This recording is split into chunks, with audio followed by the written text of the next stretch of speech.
ben dus naar Drift gekomen omdat ik actrice ben. En voor mij is AI wel iets speciaals, iets dat ik zo wat eng vind. Dus mijn hoofddoel om naar hier te komen was vooral om een beetje, kennis is macht, denk ik altijd. Dus als AI op mijn pad komt, wil ik graag goed voorbereid zijn erdoor. En daarom dat ik daar ben komen luisteren. Je suis très intéressée de comprendre un petit peu plus ce que l'IA va faire, ou en tout cas comment l'IA va influencer l'industrie très très prochainement. L'intelligence artificielle, elle concerne énormément de domaines. Et il se trouve que notre domaine des voix de studio est aussi impacté. Mais en fait, cette impactation, elle est très silencieuse et elle ne se fait pas nécessairement sensiblement sentir là maintenant. Ik denk dat er heel veel onduidelijkheden zijn op dit moment rond artificiële intelligentie.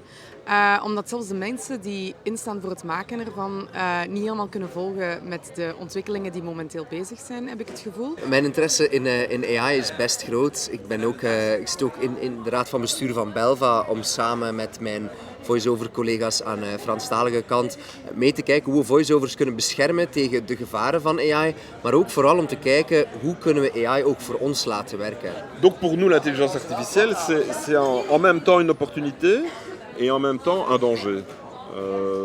Une opportunité parce que c'est une nouvelle technologie que évidemment elle permet de faire des choses incroyables et de plus en plus incroyables. L'évolution est vraiment exponentielle.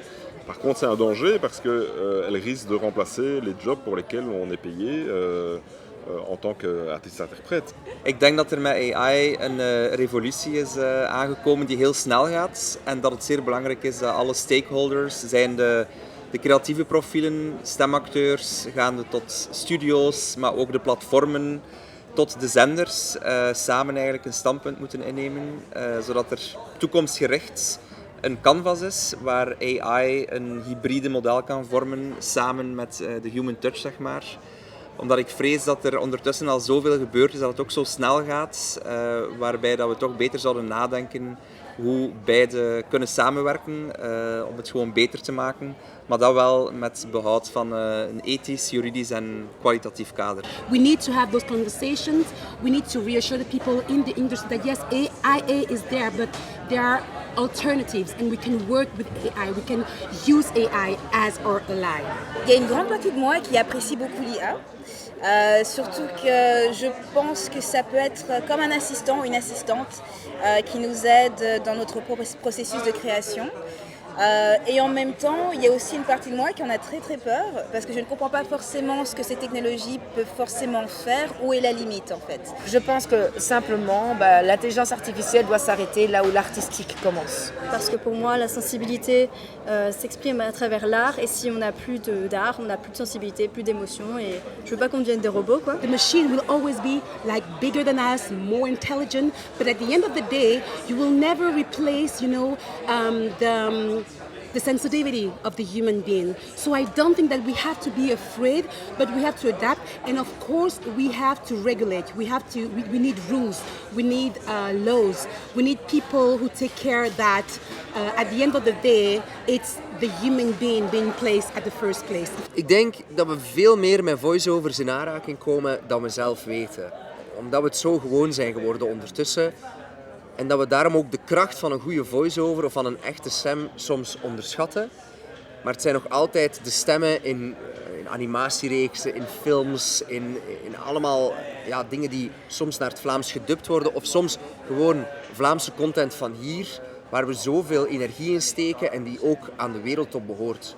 Dus ik denk dat daarom belangrijk is dat mensen van alle kanten van het land zich mee achter een organisatie als Belva scharen of zich mee achter ons doel scharen om vooral onze Belgische eigenheid, onze cultuur en vooral de kwaliteit van ons werk en van de producten die we maken en de producties die we maken, om dat mee te ondersteunen. Natuurlijk zijn er economische afwegingen. Mensen denken van iets kan goedkoper, maar daar zeggen wij als eerste reactie van het kan niet goedkoper en ook niet kwalitatiever, maar zoals ik daarnet al zei, het evolueert snel.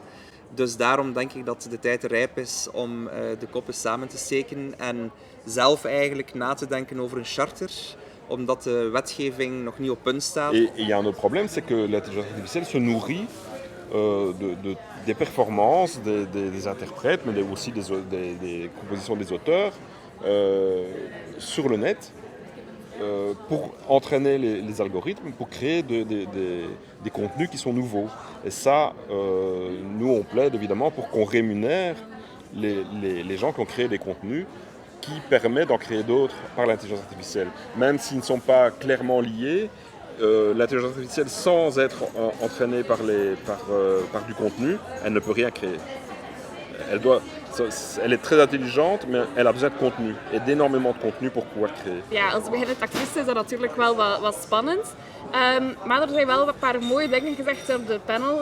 Wat ik het mooiste vond bijvoorbeeld is de vergelijking met synthesizers.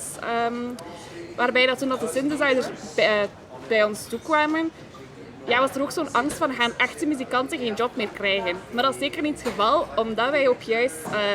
ja, we zijn mensen, we hebben nood aan die menselijke touch, we hebben nood aan dat culturele, die connectie. En ik denk dat AI nooit die connectie gaat kunnen afpakken van ons. En dat vond ik heel mooi en zo wat geruststellend voor mij. Dus ik heb wel zeker... ja, mijn doel waarom ik naar Brevest ben gekomen, is echt wel in orde nu. Mais voilà, c'est un outil qui va servir à améliorer nos productions et à donner des petits coups de poussière ou à performer de manière plus efficace. Mais c'est tout.